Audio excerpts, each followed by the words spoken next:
Good morning and welcome to path of evolution. આપણે ગઈકાલે અધ્યાય 5 14મા શ્લોકથી લઈને 21મા શ્લોકનો સંદર્ભ ભગવાન સંદર્ભ સાથે વાત કરે છે. એને જોયું હતું જેથી કરીને કોઈના દ્વંદ ઉભા ના રહે. ભગવાન અર્જુનજીને કમ્પ્લીટ વાત કરે છે, અધૂરી વાત નથી કરતા, જેથી કરીને અત્યારે આપણે પણ એનો ઉપયોગ કરી શકીએ અને આપણું જેવું અંગ હોય, આપણું જેવું વ્યક્તિત્વ હોય એ પ્રમાણે આપણને અંદરથી દિશા મળી શકે. એટલે કેવી વાત કરે છે? પૂર્ણ વાત કરે છે. જો 14 અને 15માં ભગવાને વાત કરી કે જે જીવપણું છે, કર્તૃત્વ, કર્મ, કર્મફળ, પાપ અને પુણ્ય, એની સાથે ભગવાનને કંઈ લેવા દેવા નથી. તો એ જીવપણું આવ્યું કેવી રીતે? તો ભગવાન કે અજ્ઞાન રૂપી જે મોહ છે એનાથી જ્ઞાન ઢંકાઈ ગયું. તો પછી પ્રશ્ન થાય કે જ્ઞાન ઉદય કેમ થાય, મોહ ટળે કેમ? બરાબર. તો ભગવાને વાત કરી કે ભાઈ આત્મજ્ઞાન થાય તો મોહ ટળે. તો પછી પ્રશ્ન થાય કે જીવ સાધન કરે છે, પરંતુ કેમ ખબર પડે કે આત્મજ્ઞાન થયું? તો એની પણ ભગવાને વાત કરી. તદ આત્માનામ તદ બુદ્ધયા તદનિષ્ઠા તદ પરાયણ. આવી સ્થિતિ થાય. બરાબર. પણ આવી સ્થિતિ થઈ એ કેવી રીતે ખબર પડે? રાઈટ. તો એનો જે દ્રષ્ટિકોણ છે એનો ભાવ કેવો હોય? બદલાઈ ગયેલો હોય, સંભાવ થઈ ગયો, સમદ્રષ્ટિ થઈ ગયો હોય. પણ સમદ્રષ્ટિનો અર્થ શું થાય? તો એની ભગવાને વાત કરી. બરાબર. સમદર્શીની વાત કરી ભગવાને. ગાય હોય કે બ્રાહ્મણ હોય કે ચંડાળ હોય કે કૂતરું હોય. બરાબર. પણ એનો અર્થ શું થાય? તો 19મા શ્લોકમાં ભગવાને એનો અર્થ કરી આપ્યો કે વ્યવહારમાં સમદ્રષ્ટિ આવશે. ખ્યાલ આવ્યો? જે વ્યક્તિનો દ્રષ્ટિકોણ બદલાઈ ગયો એનો વ્યવહાર કેવો હોય, એના વ્યવહારમાં ઉપરથી ખબર પડી જાય. અહમ શૂન્ય વ્યવહાર હોય, અંતઃકરણમાં સંભાવ હોય, એટલે કે કેવું થઈ જાય? અંતઃકરણ નિર્દોષ થઈ જાય. અને એટલા માટે એ જે વ્યક્તિ છે એને જીવન મુક્ત કયો. કેમ જીવન મુક્ત કયો?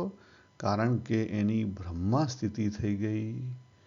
પણ કેમ? બ્રહ્મ પોતે પણ નિર્દોષ છે અને વ્યક્તિ પોતે પણ નિર્દોષ થઈ ગયો. પણ આવો જે જીવન મુક્ત છે, આવો જે નિર્દોષ છે, બ્રહ્મ નિર્દોષ વ્યક્તિ, એના લક્ષણો કેવા હોય? તો 20મા શ્લોકમાં વાત કરી કે પ્રિયથી હરખાય નહીં ને અપ્રિયથી ઉદ્વેગ ના પામે. આવો જે વ્યક્તિ હોય, બરાબર, એ જીવન મુક્ત કહેવાય. પણ એની અનુભૂતિ કેવી હોય? આપણને કેવી રીતે ખબર પડે? બરાબર, કે હું જીવન મુક્ત થઈ ગયો? તો એની અનુભૂતિની વાત ભગવાને 21મા શ્લોકમાં કરી. કયા શ્લોકમાં કરી? 21મા. 21મા શ્લોકમાં ભગવાને શું કીધું? કે એ જે વ્યક્તિ છે એની જે બહારની વસ્તુઓ પ્રત્યેની જે આસક્તિ છે ટળી ગઈ છે. એનું અંતઃકરણ કેવું થઈ ગયું છે? શાંત, સંતોષી થઈ ગયું છે. અને માટે એને સાત્વિક સુખની અનુભૂતિ છે. શું? અહીંયા સુખની અનુભૂતિની વાત કરી, પણ સુખનો શબ્દ બદલી નાખ્યો. જો અક્ષય સુખની વાત કરી. કેવું? સાત્વિક સુખ આવે પછી ધીરે ધીરે ધીરે અક્ષય સુખ આવે. દેવોને આવી જાય નહીં. અક્ષય સુખ એટલે કાયમી સુખ. શરૂઆતમાં શાંતિ અશાંતિ હોય, સંતોષ અસંતોષ હોય, સુખ અને દુઃખ હોય. એની અંદરથી તમે જો શોધો કે આ અશાંતિ ઊભી કેમ થાય છે અને અશાંતિ ઊભી થવાના કારણો ઉપર વર્ક કરો, તો પછી તમને શાંતિ એવી મળે અશાંતિ વગરની મળે, સંતોષ કન્ટેન્ટમેન્ટ એવું મળે અસંતોષ વગરનું, તૃપ્તિ કેવી મળે, પૂર્ણ તૃપ્તિ. ભલે પછી તમે સૂકો રોટલો ખાતા હો પણ તમારી તૃપ્તિમાં ફેર પડે નહીં. કેમ ફેર ના પડે? કારણ કે વિષયોની આસક્તિ ટળી ગઈ. બરાબર. હવે એની વાત ભગવાન 22મા શ્લોકમાં કરે છે કે વિષયોની આસક્તિ ટળે કેમ? કારણ કે આ બધી જે આસક્તિ છે એ બધી શની છે? મોટા ભાગે આપણી અંતઃકરણની આસક્તિ છે, આ જગતની છે, વિષયોની છે. તો એ વિષયોની આસક્તિ ટળે કેમ? ત્યારે ભગવાને અહીંયા વાત કરી કે ઇન્દ્રિયો અને વિષયોનો જે સંયોગ થાય છે અને એ જે ભોગ આપણને ભોગરૂપી જે સુખની ઈચ્છા છે, વાસના છે, સુખની જે ઈચ્છા છે, વાસના છે, એ દુઃખનો હેતુ છે. એ દુઃખનો હેતુ છે. કેમ હેતુ કયો? કારણ કે એ કેવો છે? સંયોગ થાય છે અને સંયોગ તૂટે છે. આદિ અને અંતવાળો છે. કેવો છે? આદિ અને અંતવાળો છે. એટલા માટે જે સમજુ છે એની અંદર રમણ કરે નહીં. આ જ વાત ભગવાન બુદ્ધે પોતાના જે 4 નોબલ ટ્રુથ્સ છે એની અંદર સમજાય છે. ભગવાને શું કીધું? પોતાના જીવન ઉપરથી એ સમજ્યા અને એમને જે જ્ઞાન થયું એમાં પછી એમને વાત કરી કે શરૂઆતમાં તમે શરૂઆત શેનાથી કરો? તો શરૂઆત કરો કે આ જે જીવન છે, આજે ભગવાને વાત કરી, ઇન્દ્રિય અને વિષયોનો સંયોગ થાય છે. પરિસ્થિતિ પ્રમાણે આપણી અંદર ભાવ આવે છે અને ભાવ જાય છે. હવે ભાવ આવ્યા, આપણે ભોગ ભોગવ્યો અને પછી એ ભોગ પકડી રાખવાની ઈચ્છા થાય, વાસના રહે. પણ એ પ્રકૃતિનો નિયમ છે. પ્રકૃતિ કદાપી ઊભી રહે નહીં. એને કોઝ એન્ડ ઇફેક્ટ છે. એને અપ્સ એન્ડ ડાઉન છે. એ લયમાં ચાલે છે. દિવસ અને રાતમાં ચાલે છે. દિવસ આવ્યો, રાત આવવાની. દિવસ ઉગ્યો, બપોર થવાની. બપોર થઈ, સાંજ પડવાની. સાંજ પડી, રાત આવવાની. આ પ્રકૃતિનો નિયમ છે. એમાં કોઈ ફેરફાર નથી. આ જીવનનું સનાતન સત્ય છે. એટલે જીવનની અંદર અપ્સ એન્ડ ડાઉન આવશે જ. સુખ પછી દુઃખ આવશે જ. સારા પછી ખરાબ અનુભવો થશે જ. આપણે શું હોય છે? આપણે પકડી રાખવું હોય છે અને એના કારણે છેલ્લે આપણા હાથમાં શું આવે છે? દુઃખ સિવાય બીજું કંઈ આવતું નથી. આપણે છોડી નહીં શકતા. શું નહીં છોડી શકતા? સંયોગ. ઇન્દ્રિય અને વિષયોના કારણે જે સંયોગ રૂપી સુખ મળે છે એ સુખની વાસના નથી છોડી શકતા. તો ભગવાન બુદ્ધે 4 નોબલ ટ્રુથ આપ્યા. સનાતન સત્ય. સનાતન સત્ય એ બદલાય નહીં. તો પહેલું ભગવાન બુદ્ધે શું કીધું? કે જીવનમાં દુઃખ છે. Life is suffering. અંત તમારો દુઃખ રૂપ આવશે. જે કરવું એ કરો, જીવનમાં દુઃખ આવશે, આવશે ને આવશે. પછી ભગવાને બીજી વાત કરી કે દુઃખ કેમ આવે છે? કે દુઃખનું કારણ વાસના છે, જે ભગવાને અહીંયા 22મા શ્લોકમાં વાત કરી. ઇન્દ્રિય અને વિષયનો જે સંયોગ થાય છે અને એ ભોગની જે વાસના ઊભી થાય છે એ દુઃખનો હેતુ છે. પછી ત્રીજી વાત કરી કે તો પછી એ વાસના ટળે. હા, ભગવાન બુદ્ધે કીધું કે વાસના ટળે તો દુઃખ ટળે. એનો ઉપાય છે. તો પછી પ્રશ્ન થાય કે આ ઉપાય બતાવો તો ખરા. ભગવાન બુદ્ધે બતાવ્યો. એમણે 8 સ્ટેપ બતાવ્યા.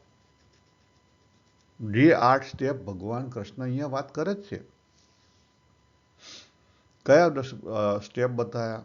પહેલું સ્ટેપ, રાઈટ વ્યૂ એટલે દ્રષ્ટિકોણ, સાચો દ્રષ્ટિકોણ એટલે સમદ્રષ્ટિકોણ. ભગવાને આગળ વાત કરી. સાચો ઈરાદો, ઇન્ટેન્શન.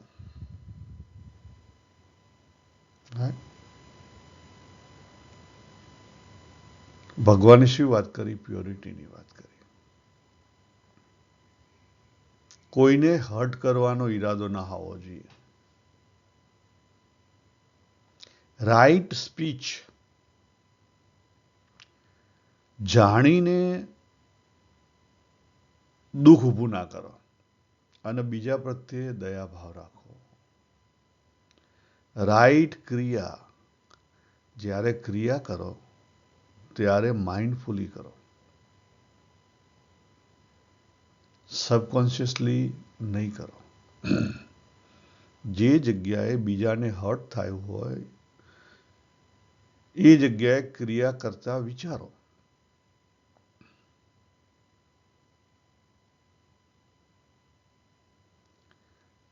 રાઈટ લાઈવલીહુડ કહેતા કરેક્ટ જીવન. જીવન એટલે જીવવું. જીવન એ રીતે જીવો કે જેથી કરીને તમે ભોગમાં ઊંડા ના ઉતરો. રાઈટ પ્રયત્ન, બધી જગ્યાએ રાઈટનો શબ્દ વાપર્યો છે. પુરુષ પ્રયત્ન કરો એ સાચો કરો, ઊંધો નહીં કરો. સમજો, અંતરદ્રષ્ટિ કરો. પછી 7મું, રાઈટ એટલે ભગવાન બુદ્ધે શબ્દ બહુ સરસ વાપર્યો. શું શબ્દ વાપર્યો? સમ્યક. સમ્યક એટલે રાઈટ, કરેક્ટ. જોઈએ એટલું જ, વધારે નહીં અને ઓછું પણ નહીં. કેવું? વધારે નહીં પણ ઓછું પણ નહીં. માઇન્ડફુલ બનો. અને સમ્યક કોન્સન્ટ્રેશન, જરૂર પૂરતું ધ્યાન કરો દરરોજ. આખો દાડો ધ્યાન કરવાની જરૂર નથી. આખો દાડો અંતરદ્રષ્ટિ કરવાની જરૂર નથી. ધીરે ધીરે ધીરે ધીરે આ બધા ફેરફાર આવશે. એટલે ભગવાને સમ્યક વાપર્યો શબ્દ. રાતોરાત નહીં થઈ જાય.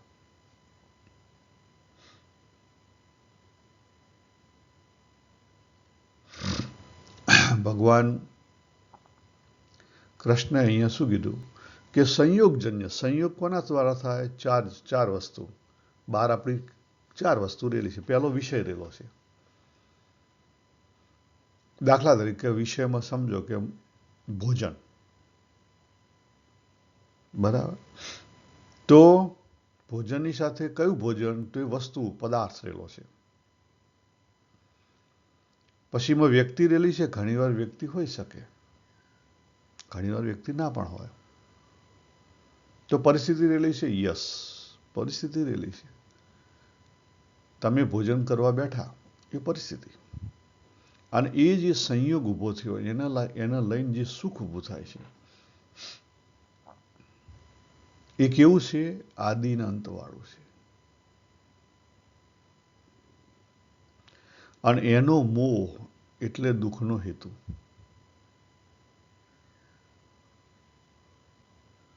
ભગવાન શું કહે છે કે એમાં રમણ ના કરે. જ્ઞાની છે એમાં રમણ કરે નહીં. રમણ ના કરવું એટલે શું? ભોગની ઈચ્છા ના રાખવી. દાખલા તરીકે તમે કોઈ જગ્યાએ લગ્ન પ્રસંગમાં ગયા અને બહુ સરસ, બહુ બધી વસ્તુઓ છે, ઘણી બધી વસ્તુ તમને ભાવતી છે, જમો, કઈ વાત હોય. લાઈક અને ડિસલાઈક દરેકમાં હોય. પણ પછીમાં વધારે નહીં જો, નહીં તો પછી અંતે દુઃખ મળશે. શું મળશે? દુઃખ મળશે.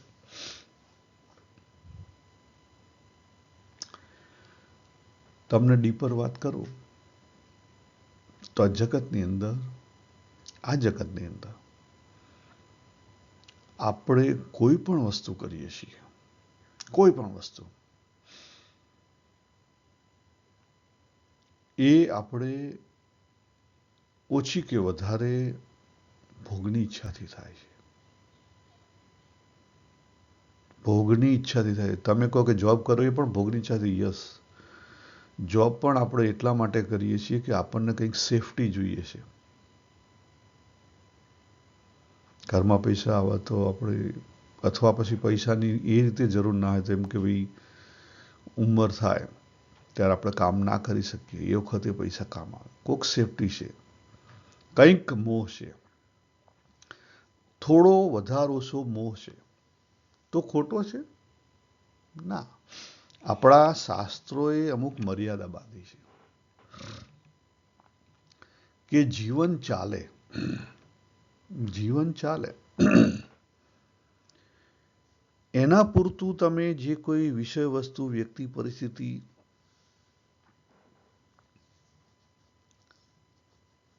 એના પૂરતું તમે જે કંઈ વ્યવહારિક જે પ્રમાણે વ્યવહાર છે એ પ્રમાણે વર્તો ત્યાં સુધી બરાબર છે.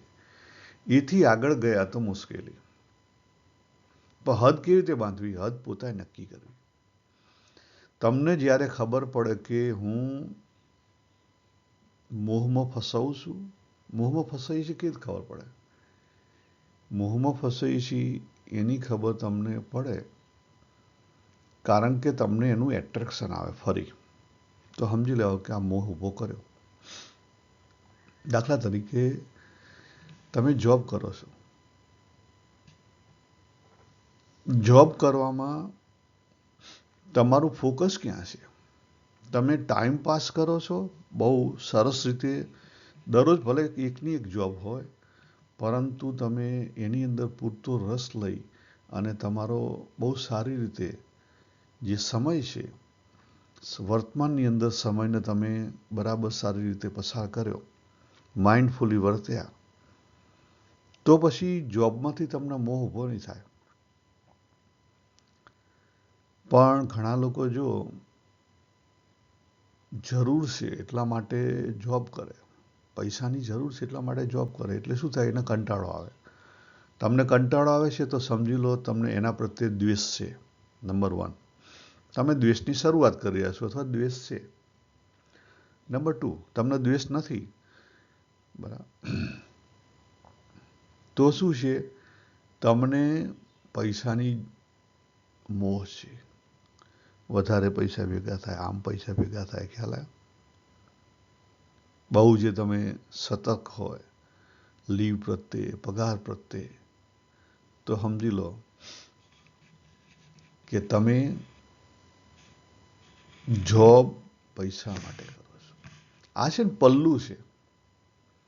તમે રાગ કે દ્વેષ કઈ બાજુ નમો છો? નથી નમતા તો કોઈ બાબત નહીં. જીવન જીવવાનું છે અને જે પાર્ટ ઓફ જીવન જીવવાના ભાગરૂપ તમે જોબ કરો તો ઇટ્સ ઓકે. એ જ રીતે જીવન જીવવાનું છે, તમારા લાઈફ પાર્ટનરની જરૂર છે, કોઈ ડાન્સર જોઈએ તમારે હાથે, એના માટે તમે લગ્ન કરો, ઇટ્સ ઓકે. એના માટે તમારા છોકરા આવ્યા, ઇટ્સ ઓકે. પણ કોઈ પણ વસ્તુ આગળ જો તમે એની અંદર મોહમાં ફસાણા, રાગ અથવા દ્વેષ બેમાંથી એકમાં ફસાણા, તો ગયા. અને આપણને મુશ્કેલી ત્યાં ઊભી થાય છે. મુશ્કેલી ત્યાં ઊભી થાય છે. આપણે માઇન્ડથી બધા કેલ્ક્યુલેશન રાખીએ, બહુ જ કેલ્ક્યુલેશન રાખીએ કે આ છોકરીમાં મને આમાં વસ્તુ ગમે છે, મને આ રીતે સપોર્ટ કરશે, મને આમ કરશે, બરાબર, આગળ જતાં મને આ સુખ મળશે. જોજો હો, આમ કેલ્ક્યુલેશન કરેલું, મને આ સુખ મળશે, તમારું કેલ્ક્યુલેશન થઈ ગયું. અને પછી તમે એમાં આગળ વધો એટલે શું મળે? પછી આ થાય, આજે ભગવાને વાત કરી 22મા શ્લોકમાં, તમે અત્યારે વર્તમાનમાં છો, તમે ભવિષ્યના સુખના મિનારા ઊભા કર્યા. એ મિનારા અંતે, હું નહીં કહેતો, અંતે દુઃખનો હેતુ બનવાના. અને દુઃખનો હેતુ થાય છે. કારણ કે દરેકના માઇન્ડ કેવા છે? અલગ છે. દરેક પોતાનું ઇન્ટેન્શન લઈને આવે. ભલે તમે તમારું ઇન્ટેન્શન ગમે તે ગણતરી કરી હોય, એને એની પોતાની ગણતરી હોય. એટલે જ્યારે બે ભેગા થાય ત્યારે પછી જે ગણતરી કરીને બધી વ્યવસ્થા ગોઠવી હતી તમે, એ વ્યવસ્થા પ્રમાણે સુખ મળે નહીં. એટલે પછી દુઃખનો અનુભૂતિ થાય કે સારું આ તો, પણ કહેવા કોને જાય? કોઈને નહીં. આપણે બધાને એવું થાય. એટલા માટે આપણે તો એક કહેવત છે, લગન એ લાકડાનો લાડવો છે, ના ખાય એ બી પસ્તાય, ખાય એ બી પસ્તાય. એ કેમ છે? આના કારણે તમે એક જીવનના ભાગરૂપ જો એક્સેપ્ટ કરી હોય તો કોઈ પ્રોબ્લેમ ના થાય. કારણ કે તમારું એટલું બધું એક્સપેક્ટેશન નથી, પણ તમારું આટલું બધું એક્સપેક્ટેશન ગણીને તમે આવ્યા તો ગયા. ધ્યાન રાખો, ગયા 100%.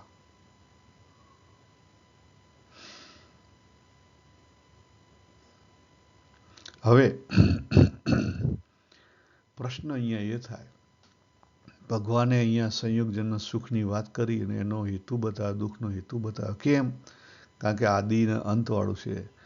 તો પછી 23મા શ્લોકમાં ભગવાન આગળ લઈ જાય છે. પણ કેમ આગળ લઈ જાય છે? તો પછી પ્રશ્ન આપણને એવો થાય કે તો પછી કરવું શું? લ્યો, ભગવાને જવાબ આપી દીધો. ભગવાને 23મા શ્લોકમાં એનો જવાબ આપ્યો કે ભાઈ આ જે દુઃખનો હેતુ ના થાય તો એના માટે કરવું શું? પહેલી વસ્તુ તો ભગવાને 22મા શ્લોકમાં કીધી, એની અંદર રમણ ના કરો,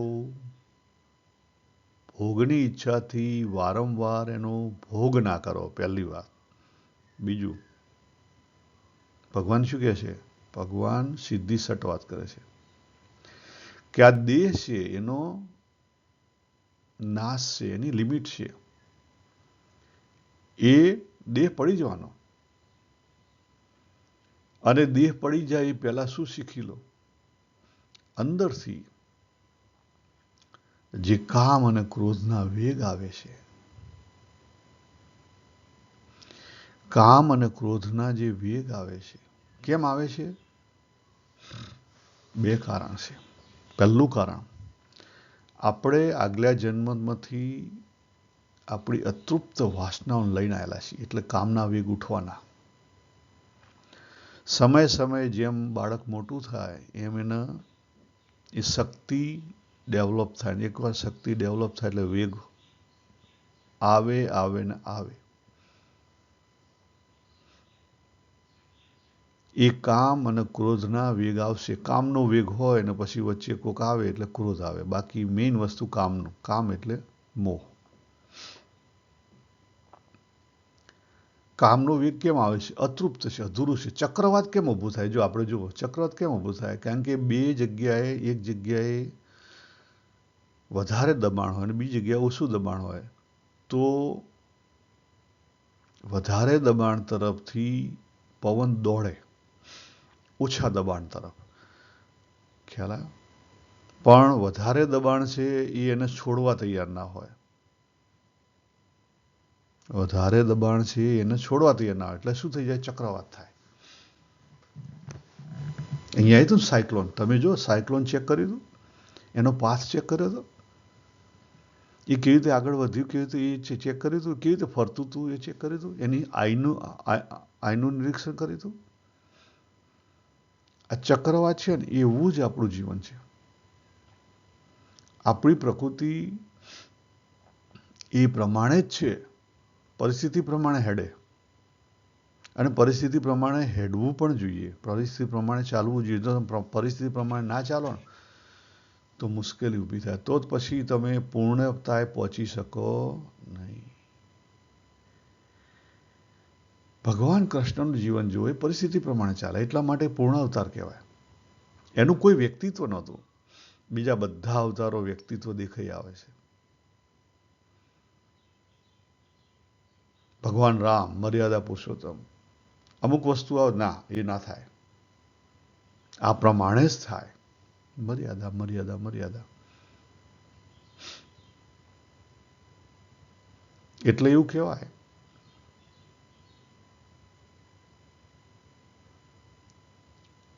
કે ભગવાન રામનું વ્યક્તિત્વને ફોલો કરવું હોય, આપણો સ્વભાવ એવો હોય તો આપણે ફોલો કરી કે ઇઝીલી.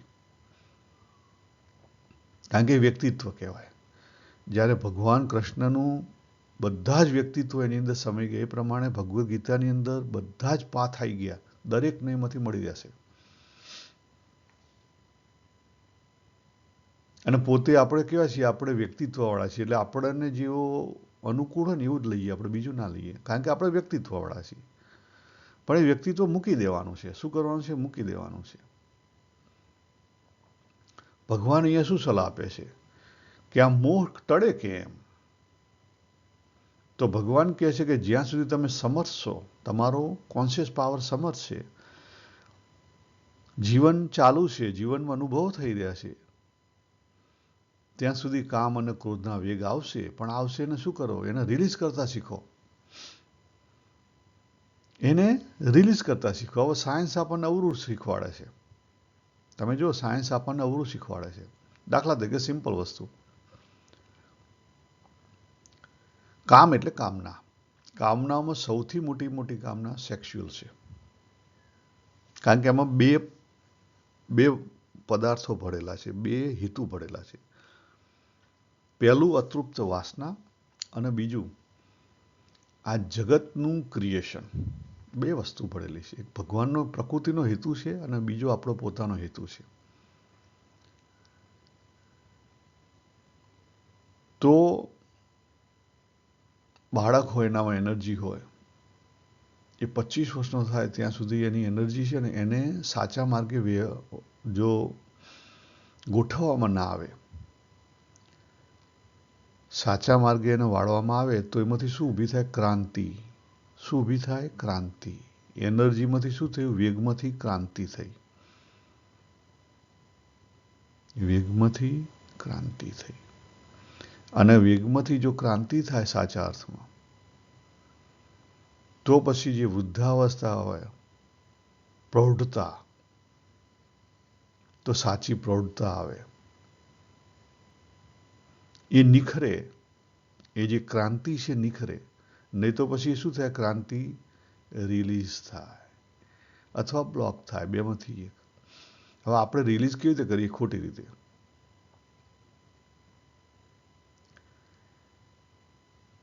આપણે મેલ અને ફિમેલ પાત્ર એકબીજા હોદી અને ત્યાં રિલીઝ કરીએ છીએ. અને પછી ત્યાં આપણને શું થઈ જાય છે? હેબિચ્યુઅલ થઈ જઈએ. થાક્યા, ખ્યાલ આવ્યો? બેહોશીમાં છીએ, રિલીઝ કરી દીધું. થાક્યા, બેહોશીમાં છીએ, રિલીઝ કરી દીધું. હવે સાયન્સ પણ ગાંઠ પણ કરાવે છે. સાયન્સ કહે છે કે એને રિલીઝ કરતા રહો, કારણ કે એનર્જી છે, ભરાશે એટલે તમને અકળામણ આવશે. પણ અકળામણ ઊભી કેમ થઈ? કારણ કે એને તમે કોઈ સાચા માર્ગે વાપરી નથી. એટલે કામ અને ક્રોધના વેગ આવશે, પણ એને જો સાચા માર્ગે તમને વાપરી દો ને, તો એનર્જી તમારી ક્રિએટિવ એનર્જી થઈ જાય, અથવા એ એનર્જી હાર્મોનાઇઝ થઈ જાય.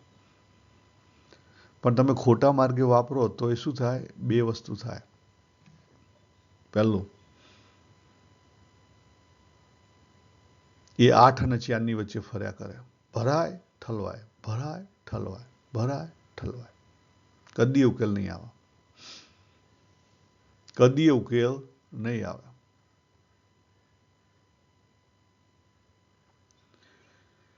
હવે ભગવાને આ એક ઉપાય બતાવ્યો. પ્રશ્ન આગળ 22મા શ્લોકમાં એવો થાય કે ભગવાને સંયોગજન્ય સુખની વાત કરી. બહારનું સુખ દુઃખરૂપ છે. તો પછી પ્રશ્ન થાય કે આ તો તમે બહારના સુખની જ એકલી વાત કરી, અંદરના સુખની શું વાત? બરાબર? અંદરના સુખનું શું સમજવું? તો અંદરનું સુખ કોને લાગુ પડે? બહારનું સુખ કોના માટે છે? જેનો સ્વભાવ પ્રવૃત્તિ માર્ગનો હોય. અંદરનું સુખ કોના માટે છે?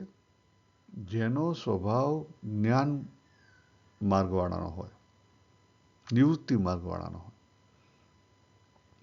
નિવૃત્તિમાં જ્ઞાનને જે ફોલો કરતો હોય.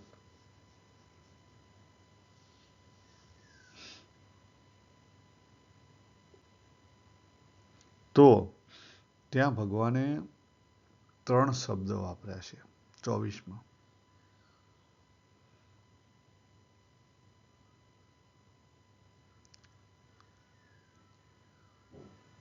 અંતર સુખ કેવું હોય, બાહ્ય સુખ દુઃખરૂપ છે, તો અંતર સુખ કેવું હોય એની વાત ભગવાને 3 શબ્દથી કરી. પહેલું અંતર સુખ એવો શબ્દ વાપર્યો, બીજું અંતર રામ વાત કરી, અને ત્રીજું અંતર જ્યોતિની વાત કરી. ભગવાન શું કહે છે કે જે વ્યક્તિ જેણે જ્ઞાનનો માર્ગ પકડ્યો એ પોતાના આત્મને આત્મના તુષ્ટ, બરાબર, આ વાત એ જ છે. પોતે પોતાના સુખે સુખી હોય. બીજું, પોતે પોતાની અંદર રમણ કરવા વાળો હોય. અને ત્રીજું, પોતે પોતાનું જે અંતર જ્યોતિ એનાથી પ્રકાશિત હોય, એ બ્રહ્મ નિર્માણને પામે છે. તો આપણે ત્યાં જે જ્ઞાન માર્ગ છે એમાં આ બધી વાત કહેવામાં આવી છે. એક સરસ ભજન છે, હેલી તારે સબ સુખ હે ઘટમાહી.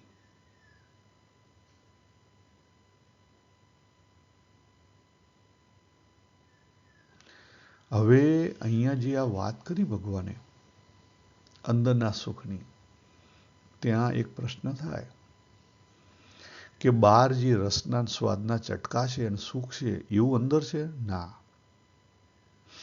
એવું અંદર નથી. એવું હોદવાના જ હતા. અંદર જેમ બહાર શું છે, બહાર 3 વસ્તુ અલગ છે.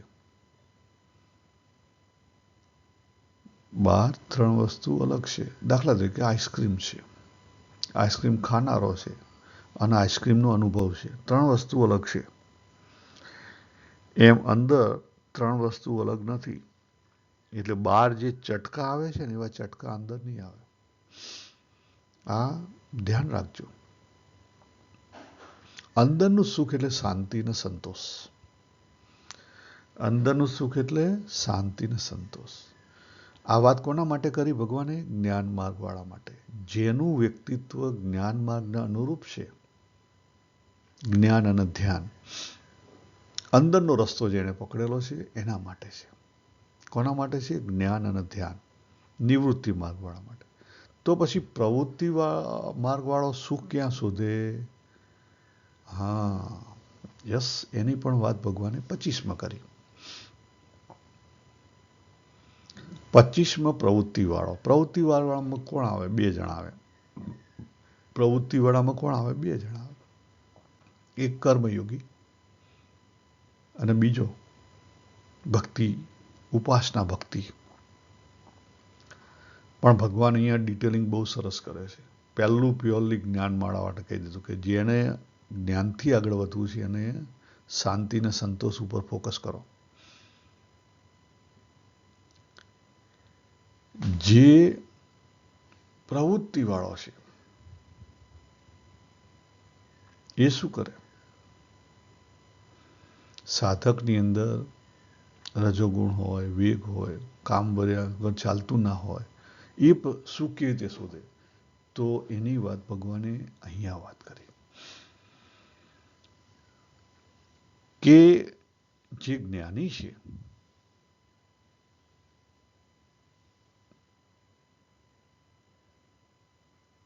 એ તો પોતાની અંદર શોધી લે,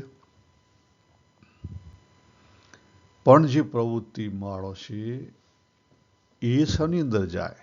એને તો કામ કર્યા વગર ચાલતું નથી. તો પછી ભગવાને એને વાત કરી કે બીજાને નુકસાન ના થાય હોય એવી પ્રવૃત્તિ કરે. બીજાને નુકસાન ના થાય એવી હોય એવી પ્રવૃત્તિ કરે. વોલેન્ટિયર વર્ક આપણે કહીએ, વોલેન્ટિયર વર્ક.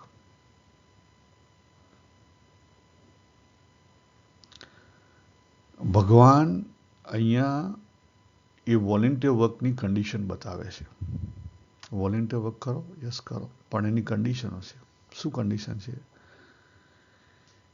ભગવાન કહે છે કે ચેક કરો તમારા સંશયો નાશ થઈ ચૂકેલા છે.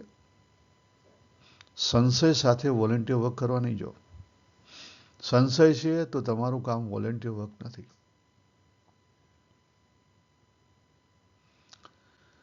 બીજી વાત કરી ભગવાને, બે વાત કરી. અંદર ભોગ બુદ્ધિ તો નથી રહેલી. આ જે વેગ છે તમારો, એ ભોગવવાની ઈચ્છાથી તો નથી થતો ને. આ બહુ અગત્યની બાબત છે. આપણે પ્રવૃત્તિ માર્ગવાળા હોઈએ અને આપણે વોલેન્ટિયર પ્રવૃત્તિ અપનાવી, પણ વોલેન્ટિયર પ્રવૃત્તિમાં આપણી ભોગ બુદ્ધિ હોય. શું હોય? ભોગ બુદ્ધિ. તો તમારું ભલું ના થાય. તો તમે જે વોલેન્ટિયર પ્રવૃત્તિ કરો, સાચી પ્રવૃત્તિ કરતા નથી. અત્યારે બધી એનજીઓની પ્રવૃત્તિ છે ને આવી છે ભોગ બુદ્ધિની. ભોગ બુદ્ધિ એટલે એક સાદો એક્ઝામ્પલ આપી દઉં.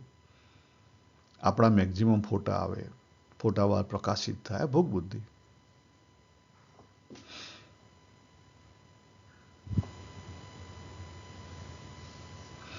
બહુ સ્પિરિચ્યુઅલિટી એટલે બહુ જીવનને બહુ ઝીણપણથી જોવાનું છે. બહુ ઝીણી રીતે જુઓ તો ખબર પડે કે સારું આપણે ક્યાં ફસાયેલા છીએ. આપણને એવું લાગતું હોય કે ઓહો હું તો બહુ સારી પ્રવૃત્તિ કરું છું, પણ સારી પ્રવૃત્તિની પાછળ આપણા મંજીરામ આપણી ભોગ બુદ્ધિ કરતા હોય. ગયા તમે સારું નથી કરતા, તમે પોતે હાથે કરીને પગ ઉપર કુહાડો મારો છો. જો આ વસ્તુ થઈ તમારી, તમે પ્રવૃત્તિ માર્ગવાળા છો, પ્રવૃત્તિ કરતા કરતા તમારો સંશય નાશ થયા અને અંદરની ભોગ બુદ્ધિ નાશ થઈ હોય, તો તમારી અંદર સાચો વિવેક આવે અને તો પછી તમારી અંદર શાંતિ અને સંતોષ રૂપી ભ્રમ આવે. નિર્વાણ ભ્રમ એવો શબ્દ ભગવાન વાપરે છે. બરાબર? તો આ જે નિર્વાણ ભ્રમ છે, જીવનની અંદર શાંતિ, સંતોષ અને સુખની પ્રાપ્તિ, પણ એની અનુભૂતિ કેમ થાય? એની અનુભૂતિ કેમ થાય? વાત તો કરી દીધી, પણ અનુભૂતિ કેમ થાય? ચેક કરવું છે, ટેસ્ટિંગ કરો. ભગવાન કે એનો પણ જવાબ આપી દીધો. તો તમે નિર્વાણ ભ્રમની જો તમારે ટેસ્ટિંગ કરવો હોય, તો તમારે જાતે જ તમારું ચેકિંગ કરવું પડે.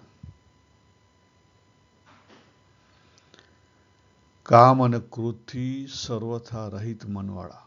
મન કેવું હોય? એકદમ શાંત, નિર્વાણ ભ્રમ જેવું. અને સ્વરૂપનો જેને અનુભૂતિ થયેલી હોય, સ્વરૂપની અંદર જે જીવતો હોય પોતાના,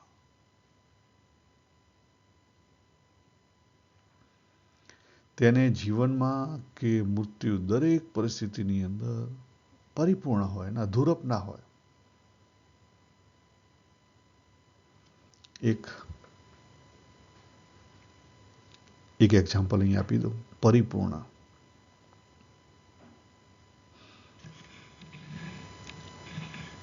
એક ફકીર સાધુ હતા અને ગામની અંદર સત્સંગની વાતો કરતા હશે. કેટલાક વ્યક્તિઓને બધી વાત ના ગમી. એમને ગામનો ઉતારૂપ કોઈ માણસ હશે એને મોકલ્યો કે જા અને આ સાધુને બરાબર ઠમઠોરી આવ. પેલો પીધેલો, હાથમાં સરો હતો, આવ્યો સીધો સરો પેટમાં ઘાલી દીધો. પેલો સાધુ પેલાને પગે લાગ્યો. એટલે પેલાએ સામે પ્રશ્ન પૂછ્યો કે તું મને કેમ પગે લાગે? સાધુએ કીધું હું તને પગે નથી લાગતો, તારી અંદર રહેલા મારા ઠાકોરજીને પગે લાગુ છું. તારી અંદર રહેલા મારા ઠાકોરજીને પગે લાગુ. તને નહીં સમજાય કે. પછી સાધુ શું બોલ્યો કે હે પ્રભુ, જેવી તારી મરજી. હે પ્રભુ, જેવી તારી મરજી. અને આવો જ પ્રસંગ થયો હશે, આપણને ખબર નથી, પણ આવો જ પ્રસંગ થયો હશે. કઈ જગ્યાએ? જ્યારે ભગવાન ઈસુ ખ્રિસ્તને પેલા ખીલા ચોડવામાં આવ્યા, એમને પ્રશ્ન ઉભો ના થયો કે ભગવાન મેં તારા માટે જીવન પસાર કર્યું તે મને આટલી રક્ષા ના કરી? ના, સહેજ પણ નહીં. આ પરિપૂર્ણતા કહેવાય. શું કહેવાય? પરિપૂર્ણતા. સુખ આવે તો સુખ પ્રમાણે, દુઃખ આવે તો દુઃખ પ્રમાણે, જે ભગવાનની લીલા, એની મરજી એ મારી મરજી. આ જીવન કહેવાય. આપણે તો હાથે કરીને ઊભી કરીએ. આપણે હાથે કરીને ઊભી કરીએ છીએ. પાછા શું કહે કે આ તો ગુરુની મરજી છે. હાથે કરી મરજી ઊભી કરી કે ગુરુની મરજી છે. ગુરુ કયા સંદર્ભમાં કહે છે આપણે સમજતા નથી. ગુરુ ખોટા નથી. ગુરુ કયા સંદર્ભમાં કહે છે સમજતા નથી. પરિસ્થિતિ આખી જ એ રૂપ થઈ જાય અને તમે એમાં વર્તો તો સાચા. પરિસ્થિતિ તમારા માટે ઊભી નથી થઈ, તમે ઊભી કરી છે, તો એ સાચી ના કહેવાય. પરિસ્થિતિ ઊભી કરો એ સાચી વસ્તુ કહેવાય નહીં. પરિસ્થિતિના સંજોગો ઊભા થાય ને પછી તમે એ પ્રમાણે વર્તો તો સાચા. આપણે આપણા મનજી પ્રમાણે, મનજીરામ પ્રમાણે દોડીએ છીએ લોકને દેખાડવા માટે, અહીંયા ને ત્યાં, હા ના, અને પછી કે ના ના એ તો ભગવાનની મરજી હતી. ભગવાનની મરજી એમ ના હોય. ભગવાનની મરજીનો શું થયો? સંજોગો એવા ઊભા થાય ને તમારે જવું પડે, કરવું પડે. સંજોગ ઊભા થાય ને તમારે જવું પડે, કરવું પડે. સમજી લો કે એની મરજી છે અને એને તમારે 100% સ્વીકારવી પડે. આ તમે જીવનમાં ઝીણું જુઓ ને તો ખબર પડે. એટલે આગળ નિવૃત્તિવાળાની વાત કરી, પછી કોની વાત કરી? પ્રવૃત્તિવાળાની વાત કરી. બરાબર? અને શાંતિ અને સંતોષની વાત થઈ એટલે પછી અનુભૂતિ કેવી હોય એની વાત કરી. હવે પ્રશ્ન એ થાય કે માર્ગ ગમે તે હોય, પ્રાપ્તિ કેવી છે? સરખી છે. તો પછી પ્રશ્ન ઘણા બધાને એવો થાય કે ભાઈ આ ધ્યાનવાળો છે માર્ગ, એક ધ્યાનનો પણ માર્ગ છે. બરાબર? ત્યાં કેવી પ્રાપ્તિ હોય? લ્યો, માણસનું મન તો જુઓ. એટલે ભગવાને ભાઈ ધ્યાનવાળા માટે પણ આવરી લીધું. છેલ્લા 2 શ્લોક ધ્યાનવાળા માટે પણ મૂકી દીધા. શું કીધું? ધ્યાનવાળા શું કરે? એ ધ્યાનમાં બેસી જાય.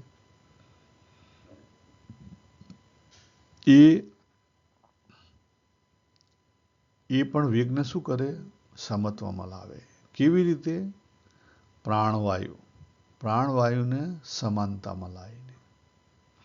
એટલે ભગવાને અહીંયા 4 માર્ગ છે. 4 માર્ગની વાત કરી લીધી. જ્ઞાન માર્ગ, ભક્તિ માર્ગ, કર્મ માર્ગ, ધ્યાન માર્ગ. મોટા ભાગે 4. આમ તો ભગવાને ઘણા બધા યોગ કીધા, પણ મોટા ભાગે 4ની વાત કરી કે અંતઃકરણની વાસનાથી મુક્ત થવાની વાત કરી. કે જ્ઞાનવાળો છે અંદરના સુખે સુખ્યો હોય, કર્મવાળો ક્રિયાના સુખે સુખ્યો હોય, ભક્તિવાળો લીલા પરમાત્માની લીલાના સુખે સુખ્યો હોય, અને ધ્યાનવાળો ધ્યાનના સુખે સુખ્યો હોય.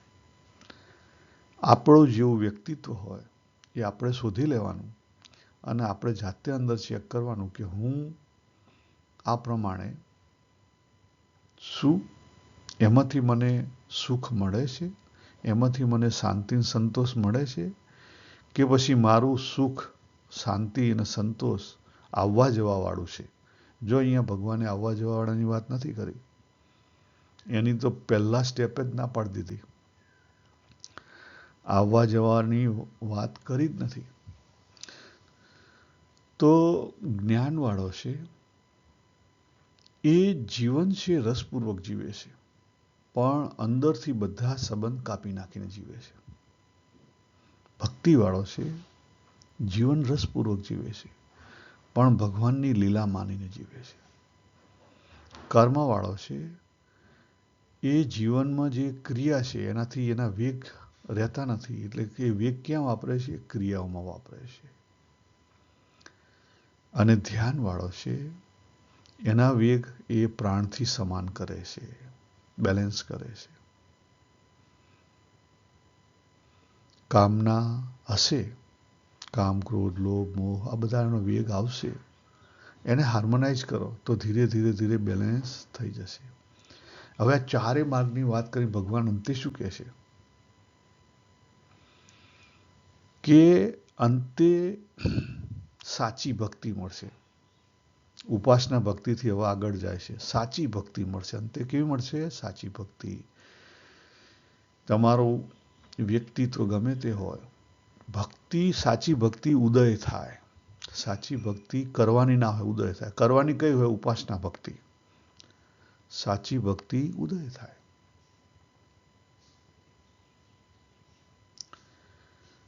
શ્રીજી મહારાજના પ્રશ્ન પૂછવામાં આવ્યો હતો, વડતાલનું ત્રીજું ચોથું, મારા ખાલી ફુવારાનું એ વચનામૃતમાં પ્રશ્ન છે કે આજે તમે ધર્મ, જ્ઞાન, વૈરાગ્ય અને ભક્તિ ચારની વાત કરી અને ચારેની જરૂર છે એવી વાત કરી. ચારેની જરૂર છે જીવનમાં. હા, ચારેની થોડી ઘણી છે જરૂર હોય, કારણ કે આપણને બહારના સુખના પણ વેગ હોય તો પછી કર્મથી ટાળવા પડે. બરાબર. દરેક ચારેની થોડી થોડી જરૂર પડે આપણા માટે. પણ ત્યાં પ્રશ્ન પૂછવામાં આવ્યો કે તો પછી એક એવું કયું સાધન છે કે જેને એક જ કરે તો બધું એકની અંદર આવી જાય? ત્યારે ભગવાને કીધું કે સાચી ભક્તિ હોય. સાચી ભક્તિ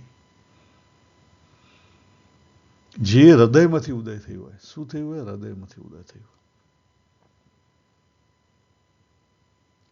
તેવી સાચી ભક્તિ હૃદયમાંથી ઉદય થઈ હોય તો એની સ્થિતિ કેવી હોય? એ છેલ્લા શ્લોકમાં આવરી લીધું ભગવાને. તો એની સ્થિતિ કેવી હોય? પરમાત્માને સર્વ કરતા હર્તા માની, જીવન તેની લીલા માની જીવન જીવે અને શાંતિને પ્રાપ્ત થાય.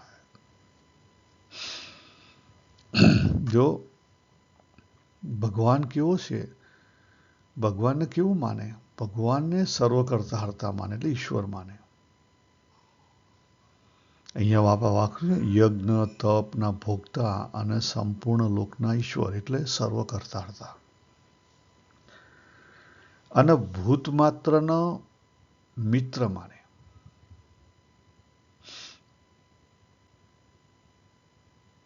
ભૂત માત્રનો મિત્ર એટલે હવે મેં તમને જે વાત કરી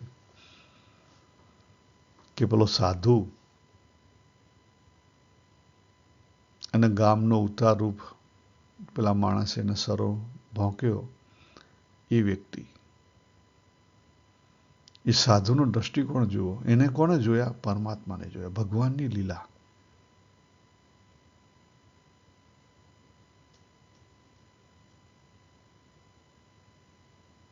આપણે શું જોઈએ છે? આપણે બધું જ સારું સારું જોઈએ છે. ભગવાન ઈસુ ખ્રિસ્ત જુઓ, 25 વર્ષની ઉંમરે ભગવાને શું આપ્યું? ક્રોસ ઉપર જોડી દીધા. તો એ હુંકારો ના કર્યો. ભગવાનની લીલા. સામેના જે વ્યક્તિઓ છે એમાં પણ પરમાત્મા રહેલો છે, એ દ્રષ્ટિકોણ. આટલી હદે થાય છે આપણાથી? આટલી હદે થાય તો સમજી લો કે સાચા આપણે ભક્તિ માર્ગે છીએ, સાચી પરમાત્માની પ્રાપ્તિ થઈ. ટૂંકમાં સારનો સાર, જીવનની અંદર શાંતિ હોય તો અશાંતિ ઊભી ના કરતા. હાથે કરીને અશાંતિ ઊભી ના કરતા. સંતોષ હોય તો હાથે કરીને અસંતોષ ઊભો કરતા નહીં. શાંતિ ને સંતોષ આ બેને સોચ્યો તો સુખ એની પાછળ પાછળ હેડ્યું આવશે. અને એ આપણે આપણા જીવનમાંથી મેળવવાનું છે. તો અહીંયા આપણે પૂરું કરીએ. સર્વેને જય શ્રી કૃષ્ણ. હરિ ઓમ તત્સત. હરિ ઓમ.